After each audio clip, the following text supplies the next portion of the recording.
మొత్తం భారతీయ సంస్కృతిని ఒక్క మాటలో చెప్పాలంటే తెలుగు సామెత ఒకటి ఉందండి. ఉంటే ఉగాది, లేకుంటే శివరాత్రి. రెండూ వస్తున్నాయి. త్వరలో శివరాత్రి వస్తాం, తర్వాత ఉగాది వస్తాం. జీవితం గడపాలంటే ఉంటే ఉగాది, లేకుంటే శివరాత్రి. నీకు ఉన్నప్పుడు హాయిగా షడ్రసోపేతంగా ఉగాది పచ్చళ్ళ పిండి వంటలు వేసుకుని తిను. లేదనుకో, నాకు లేదండి, దరిద్రుండండి, ఏడవక శివరాత్రి అని చెప్పి. ఇప్పుడు శివరాత్రి ఏమిటయ్యా, పాల్గొన మాసం కదా అంటే సోమవారం అని చెప్పి. ఇప్పుడు సోమవారం కాదయ్యా, ఇవాళ గురువారం అంటే సాయిబాబా కోసం అని చెప్పి, ఏదో ఒకటి చెప్పి, ఉపవాసం అని చెప్పి. అంతేగాని దరిద్రున్నయి లేనందువల్ల నేను తిండి తినలేదు అనొద్దు, దేవుడి కోసం అని చెప్పి. అది భారతీయ సంస్కృతి. మన గౌరవం మనం కాపాడుకోవాలి, మన పేదరికాన్ని మనం బయట పెట్టుకోవద్దు. నా బతుకు నేను బతుకుతా, ఓ ప్రభుత్వమా, ఓ పాలకుడా, నీ నుంచి నాకేమీ అవసరం లేదు, నువ్వేమీ మింగేయకుండా సక్రమంగా పరిపాలించు, నేను కోరుకునేది అదే. నువ్వు నాకేమీ ఇయ్యక్కర్లేదు, నువ్వు నాకేమీ ఇయ్యక్కర్లేదు. నా చదువు నేను చదువుకుంటా, నా ఉద్యోగం నేను చేసుకుంటా, నా పెళ్ళి నేను చేసుకుంటా, నా పెళ్ళాం పిల్లలు నేను పోషించుకుంటా, నువ్వు సక్రమంగా పరిపాలించు చాలు. ఇది మనం పాలకులకి చెప్పాల్సిన మాట. ఆ మాట ఈ వేదిక ద్వారానే చెబుతున్నా నేను పరమధైర్యంగా.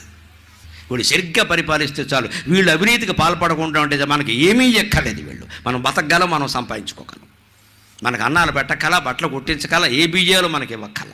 మన బతుకు మనం బతకగలం, మన జ్ఞానం మనకుంది, మన ధైర్యం మనకుంది. ఇంకొక మాట పెద్దవాళ్ళ కోసం నేను మళ్ళీ చెబుతున్నా, జాగ్రత్త కోసం కూడా చెబుతున్నా. జాగ్రత్త, పొదుపు అనేది భారతీయ సంస్కృతిలో సహజంగా నేర్పుతారండి. చిన్నప్పటి నుంచి అనవసరమైన వస్తువులు కొంటున్నాం. ఇవాళ షాపింగ్ అనేది ఒక హాబీ అయిపోయింది అంతమందికి. ఏదో సినిమా చూడడం హాబీ అంటే పర్వాలా, ఏదో హరికథలు వినడం హాబీ అంటే పర్వాలా, పోనీ ఏదో కుట్లో అల్లికలో హాబీ అంటే పర్వాలా. షాపింగ్ హాబీ ఏమిటమ్మా, దిక్కుమాలిన హాబీ. కొంపలు నాశనం అయిపోవు అంటే నీకేం పని లేకపోతే సరదాగా షాపింగ్కి బయలుదేరతావా? అక్కడికి వెళ్ళి కార్డు గీకేయడమా, ఎంత పడితే అంత, తర్వాత ఏడుస్తూ కూర్చోవడమా అని. లేకపోతే ఇంకా షాపింగ్ కూడా వెళ్ళక్కల. ఇప్పుడు కొత్తగా వచ్చాయి కదా ఆన్లైన్, ఓ నొక్కు అమెజాన్ ఇస్తాడు ఎంత పెట్టి. అదే ఇడ్లీకి కూడా అమెజాన్నే, మన కర్మ అలా వచ్చింది. హోటల్లోంచి కావాలంటే అమెజాన్, వాడెక్కడో అమెరికాలో తగులడతాడు, వీడికి ఏదో పంపుతాం, వాడెవడికో పంపుతాడు, ఇది వస్తుంది ఇక్కడికి. దీనికోసం అమెజాన్ కావాలి. ఈ అట్టపెట్లు, ఆ లోపల ప్లాస్టిక్ ప్యాకేజీ ఎక్కడ పారేస్తున్నారో ఆలోచించండి అమ్మా. భూమి ఏమైపోతుందో. ఒక్క అమెజాన్ కొరియర్ ప్యాకెట్ మీరు తెప్పించారు అంటే పర్యావరణానికి ద్రోహం చేసినట్టే. నా మీద కేసు పెట్టినా మంచిదే, ప్లాస్టిక్ ప్యాకేజీ పెరిగిపోతుంది. కొరియర్లో ఎందుకు తెప్పించాలంటే మనం వీలైతే వెళ్ళి కొనుక్కుంటాం, లేకపోతే మానేస్తామమ్మా. ఇంటికి కొరియర్ రావడం ఏంటమ్మా, మనం కుంటి వాళ్ళమా, గుడ్డి వాళ్ళమా, ముష్టి వాళ్ళమా, సర్వావయవాలు పడిపోయాయా, మనకు కాళ్ళు లేవా? వీలైనప్పుడు పెడతామండి, లేకపోతే మానేస్తాం. కొరియర్లో ప్రతిదీ ఆన్లైన్ బుకింగ్ ఇంటికి వచ్చేస్తుంది. వస్తుందమ్మా, మృత్యువు కూడా ఇంటికి వస్తుంది, రోగం కూడా ఇంటికి వస్తుంది. యమధర్మరాజు దున్నపోతు కూడా ఇంటికి ప్రవేశిస్తుంది. మన గృహప్రవేశాలకు ఆవులు రావు, దున్నపోతు వస్తుంది, అది కూడా యమధర్మరాజు వస్తుంది. ఇవే తెప్పిస్తే నిత్యం ఇంటికి తెచ్చుకుందుకు అలవాటు పడ్డాక నీ మీద నీకు అదుపు ఉంటుందా? తల్లి, తండ్రి, మా ఆడ, మగ ఎవరైనా ఆలోచించండి. మా ఇంట్లో సహా నేను మొత్తం వ్యతిరేకించి, మా ఇంటికి కఠినమైన నిబంధన, రావడానికి వీల్లేదు, నేనే విసిరేస్తా బయటికి. కొరియర్లో తెప్పించదు ఏది కూడా. అవసరమైతే బజార్కి వెడదాం, కొనుక్కుందాం, అవసరమైతే చెప్పండి, అవసరమైతేనే కొంటా, లేకపోతే లేదు, మొహమాటం లేదు. ఊరికే రావు డబ్బులు. ఇక్కడ చెప్తారు కదా ఒక ఆయన, లలిత జ్యువెలర్స్, డబ్బులు ఎవరికి ఊరికే రావు. మరి మనం అదే ఉండాలి. ఊరికే వస్తున్నాయండి, ఆన్లైన్లో ఎందుకు నొక్కుతారండి? ఆన్లైన్లో నొక్కడంలో ఉండే ప్రమాదం ఏమిటో ఆలోచించండి. మన మనసులో ఇప్పుడు నాకేదో ఒక కారు కొనుక్కోవాలని అనిపించింది, ఏదో కారు చూశాను, నాకు కొనుక్కోవాలని అనిపించింది అనుకోండి, అనిపించిన వెంటనే కొనేయచ్చు. ఆన్లైన్ అంటే అంతే కదా, వెంటనే బుక్ చేస్తే వచ్చేస్తుంది, 3 రోజుల్లో కారు ఇంటికి వచ్చేస్తుంది. కానీ నేను వెళ్ళాలి, ఓ షోరూమ్కి వెళ్ళాలి, సంప్రదించాలి, 4 షోరూములు తిరగాలి, ఏది మంచో చూసుకోవాలి, నా బడ్జెట్ ఎంతో చూసుకోవాలి, ఎంత పెట్టగలను, ఎంత అప్పు చేయాలి, ఇవన్నీ చూసుకోవాలంటే ఏమవుతుంది, ఓ 2 నెలలు వాయిదా పడుతుంది. ఈ 2 నెలల్లోగా నా కారు కొనుక్కోవాలనే వాంఛ నశించవచ్చు కదా. అది ఆలోచన వాయిదా. కోరిక పుట్టగానే కొనియడం ఏమిటండి? కోరిక పుట్టగానే తపస్సు చేసామా? ఈ ప్రవచనం వినగానే మీలో చాలామందికి తపస్సు చేద్దాం, ధ్యానం చేద్దాం, అది వెంటనే చేయండి అమ్మా, దానికి అమెజాన్ అక్కర్లేదమ్మా, వెంటనే చేయొచ్చు. అది చెయ్యరండి. అవన్నీ మన వల్ల అవుతాయి ఏమిటి? గరికపాటి వారంటే ఏదో ఏం లేదమ్మా, మామూలుగానే పుట్టా, అది తోసేయడం. మమ్మల్ని అవతార పురుషులను చేసేసి మా కాళ్ళకి దండాలు పెట్టేసి, దాని ద్వారా ఏమి రాదమ్మా, మాకేమైనా దుమ్ము ఉంటే మీకు అంటుకుంటుంది. ఏం కుదరదు అక్కడ.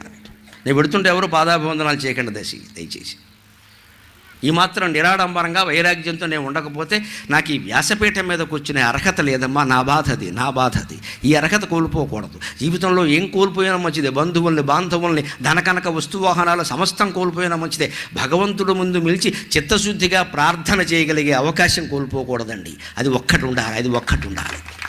అమ్మవారి దగ్గరికి చెయ్యెత్తగానే ఏం చేసేవరా వెధవా అని ఫోటోలోంచి ఆవిడ ప్రశ్నించకూడదండి నన్ను. ఆ నిజాయితీ ఉండాలి.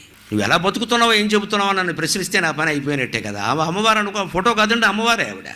చిత్తశుద్ధిగా అమ్మ నేను నిజాయితీగా బతుకుతున్నానమ్మా, నన్ను నా కుటుంబాన్ని నా బిడ్డల్ని కాపాడడం నీది బాధ్యత అంటే కాపాడుతోందండి. నాకు 62 ఏళ్ల వయసు, ఆవిడే కాపాడింది, లేకపోతే మనం ఎవడమండి.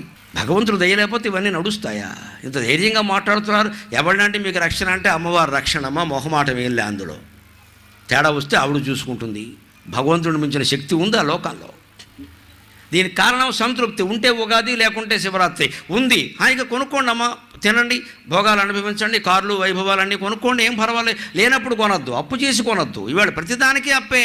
EMI equal monthly instalment. EMI అంటే ఎవ్రీ మంత్ తద్దినం, మాసికం అంటారు దాన్ని.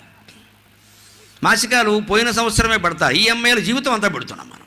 ప్రతి నెల తద్దినం పెట్టిన తర్వాత ఇంట్లో ఏముంటాయండి? ఇంకా ప్రతి నెల జీతం రాగానే 50,000 60,000 రాగానే 40,000 అప్పులకు పోయాక మిగిలింది 20. మళ్ళీ దరిద్రం మొదలు. ఎక్కడ అవి ఈ వస్తువులన్నీ కొనకుండా ఉంటే 50 మిగిలింది ఇంట్లో. 50,000తో హైదరాబాద్లోనే గర్వంగా బతకచ్చండి. ఇక్కడ బతకడానికే గడిపించి పర్వాలేదు. మనకి అనవసరపు వస్తువులన్నీ కొందెచ్చుకోవడం వల్ల, ఈ అమెజాన్ కొరియర్లన్నీ పడ్డం వల్ల, ఆన్లైన్ షాపింగ్ల వల్లే మనం దరిద్రం అవుతున్నాం, అప్పుల పాలవుతున్నాం. అది మానుకోవలసింది. ఉంటే ఉగాది, లేకుంటే శివరాత్రి. లేదనుకోండి మానేది, ఇంటికి కింద కూర్చుందాం, ఏం పర్వాలా, చాప మీద పడుకుందాం. భార్యాభర్త అనురాగంతో ఉండడం ముఖ్యం, కానీ చాప హంసతూలిక తల్పమా అనేది పెద్ద విషయం కాదు.